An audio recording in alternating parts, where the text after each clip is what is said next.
มือนี้สิพามาเบิ่งต้นหมากแอปเปิลจะเป็นหลายแห้ง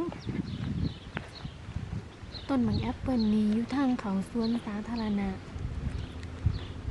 สงสัยเพิ่นปลูกไว้ให้มันงามซื่อๆนี่ล่ะแอปเปิลขาว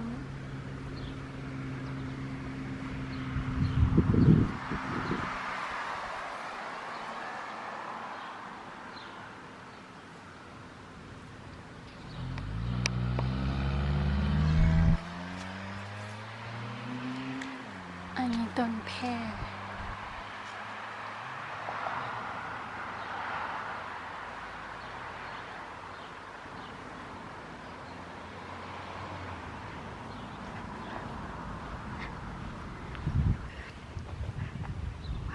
ที่สุด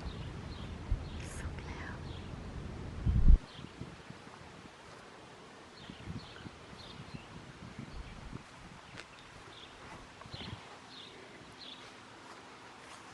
มันโลนต้นหมากแอปเปิลนี้เพิ่นปลูกไว้แล้วก็บ่มีไผมาเพี้ยนปาให้มันใหญ่เองตามธรรมชาติจังหวะหน่วยน้อยหน่วยใหญ่แม่งกินแน่มันโลนนี่ข้อยเห็นแตะกวางมากินบ่มีไผกิน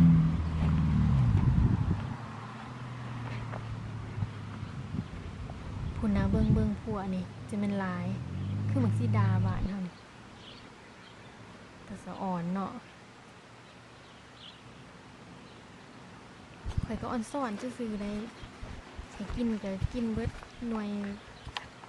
หนึ่ง2หน่วยเท่านั้นแหละ นี่ก็แม่นเอาไว้ซ้ำนี้ซะก่อนบัดเทื่อนั้นข้อยสิพาไปเบิ่งสวนหมากแอปเปิลที่เพิ่นปลูกเพิ่นเพี้ยนขอบใจทุกคนที่ติดตามแล้วก็เข้ามาเบิ่ง